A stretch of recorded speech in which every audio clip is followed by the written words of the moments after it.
I was just sent this video by a friend of mine of Tommy Robinson at the Oxford Union with a moderate Muslim blaming him for Islamic extremism, basically saying the far right makes it popular to be an Islamic extremist. Check it out. Hello, I'm from Tower Hamlets, and I was, quite well informed about the protests that the EDL wanted to do through Tower Hamlets.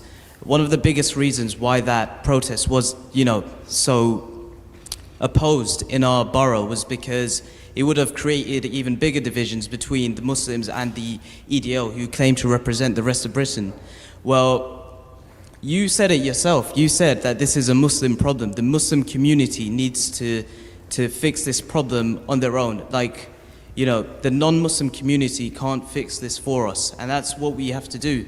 But then you have documentaries like the Stacey Dooley documentary that goes up to the most radical Islamic preacher, Anjem Chowdhury, and then interviews them. What did she expect to find if she went, a protest or a talk with the most radical preachers at its helm? Of course you will find extremism there. Of course you will find problems. Every time the Muslim community tries to step up to this, we're brandished as, supporting these extremist speakers. But why do they get so much limelight? Where are the normal Muslims? When we try to speak, our airtime is taken by these extremists, and you cause those divisions. Well, maybe not so much now, but your involvement with the EDL made these divisions even larger. Your protest, had it gone along, it would have helped, in fact, people like Anjem Chowdhury. They could have used that as fuel and food to encourage more innocent youngsters who are Muslim. He would have, gone out there and said, look, the EDL came to our hometown and they tried to spread hatred. Sure, your intentions may have been good, but when you brandish yourselves as, you sort of make it tribal when you create groups like the EDL. And then that's what the extremists want. So my question is, after saying all of that, is do you finally admit that your involvement with the EDL actually, in the long run, helped out these extremists? So first off, understand what he's saying. He is blaming the victim for protesting the aggressor. He is saying, oh, don't radicalize these Islamists even more, because if you try to fight back, then they're going to get very angry. These extremists don't need much help. Yeah? We've got probably 3 times as many British Muslims fighting for ISIS than fighting for the British Army. I wouldn't really say that it's played that big a factor in the ideology that is resulting in what we see as the cancer that is ISIS. We talk about Tower Hamlets, and us coming there would have created tensions, and that's why we shouldn't have been allowed there.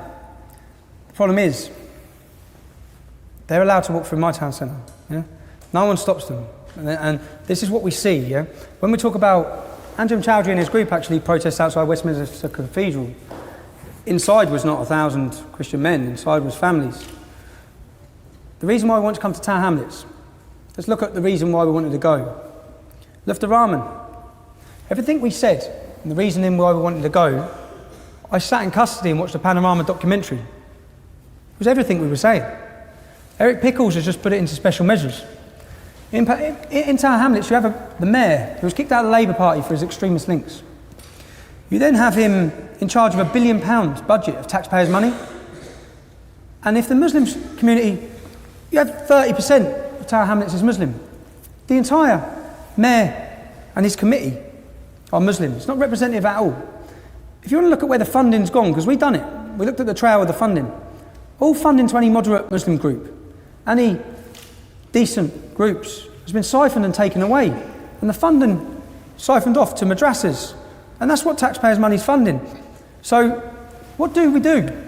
If we're angry about these issues, in a democracy, that's your way of venting your frustration and anger is to protest. When we wanted to go into Tower Hamlets, I went to the High Court, and the reason the police give, again this comes down to freedom of speech and freedom of assembly. The reason the police give as to why we could not enter the borough of Tower Hamlets is because they could not control what was waiting for us. They clearly said in the High Court, we're not bothered by the English Defence League. We can't control the reaction. Our worry is that if you can't control the reaction of what people want to protest over in the year 2014 in Tower Hamlets, what's next? You can't control Luton, Birmingham, Bradford? It's a difficult one because at the same time, yeah, I do agree that they could easily use some of the actions and the things that are getting shouted. You know, like for example, you hear on English Defence League, I've mentioned this many times, Allah, Allah, who is Allah, yeah? Not helpful, okay? But it wasn't us that destroyed that phrase, God is great, yeah?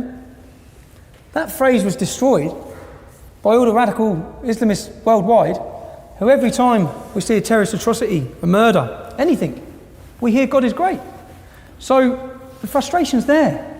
People are angry about these issues. This is such a complex thing to try and solve, and it's probably one of the most pivotal times in our history of if we want an integrated society, we have to solve it. And with the English Defence League for 5 years, each time they're out on the streets, and even now I look at the organisation, it's like a cry for help for people to listen to what's going on, and I try and take myself out of my situation and put myself in yours. Yeah, I'd be angry. All these people coming in to my community. But you have to look at it from both ways. You know, like, I hear the stories, and in fact, I witnessed the story because when we had the UPL, we had our third protest and we cancelled it. I was sitting in the hairdressers, there was a Muslim girl in the hairdressers, and she said, oh, I need to get home. She needs to get home because she thought the BNP were in town. So she was scared. And I witnessed it myself, and that's not a good look or a good feeling, because that's not what I wanted. That's not what I want at all. It's never what I'd want. But I have to weigh that up with all the terrified people I meet. You know, like the Jewish fella in that programme, he's in Newham. He's terrified, mate. Post-traumatic stress. 300 attacks against him. That's why I want people to try and understand that the reasoning behind these protests, the reasoning why those people have spent their money and travelled halfway around the country to get there, is because they're scared. They're fearful of what's going to happen. What's happening now? We have 3,000 Islamists monitored 24 hours a day, 7 days a week. Terrorism arrests going up 60% every year. 300 currently, so over 300 arrested this year alone. What's it going to be like in 20 years, 30 years? And there was a thing that I saw which encouraged me. It was a statistic from a poll which said 50% of British Muslims do not feel represented by any mainstream organisation. Most of the mainstream organisations, like Muslim Council of Britain, these organisations, anytime I've looked into them, I find some really bad things. So that was quite promising, I thought. But a terrifying statistic is that 70% of people think that this country is going to end in civil conflict and civil war between Muslims and non-Muslims. That should terrify all of us. That's what people think. Now, I've been of that mindset.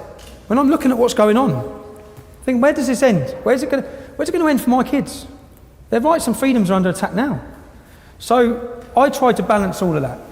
And I get what you're saying, and I get that the police come out of a report in 2011 where they said that they believe the English Defence League's actions is actually fueling extremism. And at the time I laughed about it and said, what are you talking about? Extremism is already there. But I accept your point you're making, yeah. They could use easily the actions and snippets of things people are saying and doing on English Defence League demonstrations to fuel their fire, but it doesn't need much fueling. You know what I mean? They've got their ideology and they're set by it, and they're increasing in number, and I think by tomorrow we'll have more Muslim extremists in this country than we had yesterday. It's growing. That's what we should be terrified about. The common misconception here, and this is the reason why I wanted to bring you this video, is that everything is reactionary, meaning everybody thinks the same. The only reason that Islamists do what they do is because they feel hated by the world. So they want to say, okay, you treat me like the bad guy, now I'm going to become the bad guy. No.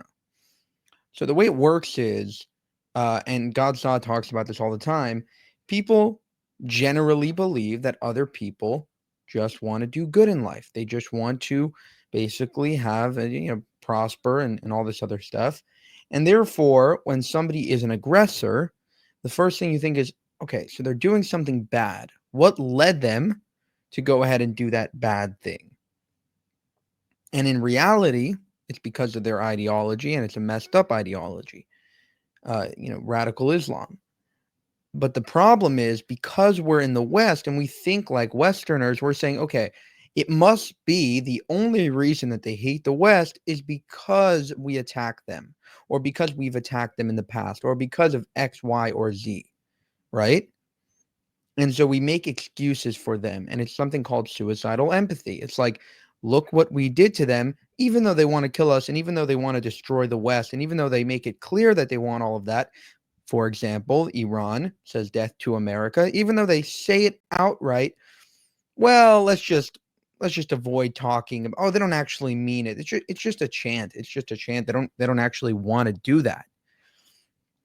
And so it leads people like Tucker Carlson, like Candace Owens, like Dave Smith to this very, very dangerous conclusion that people that want to kill us should be excused on their statements, shouldn't be taken seriously.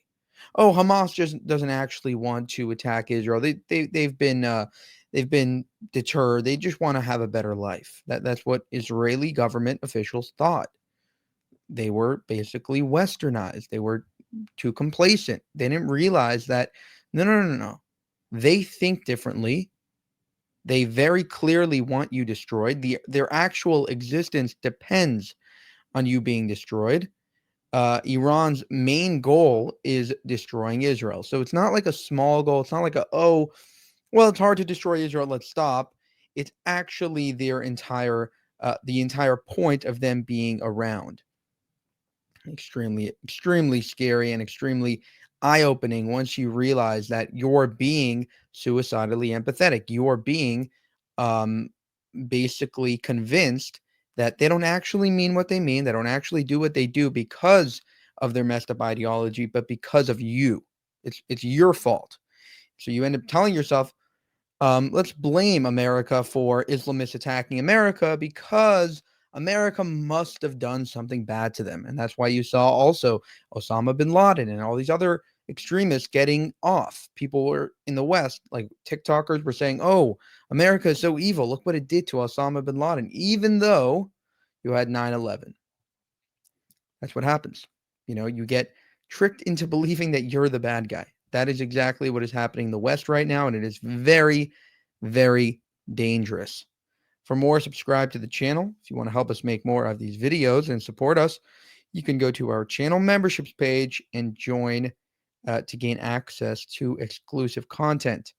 Thank you for watching, and I'll see you in the next one.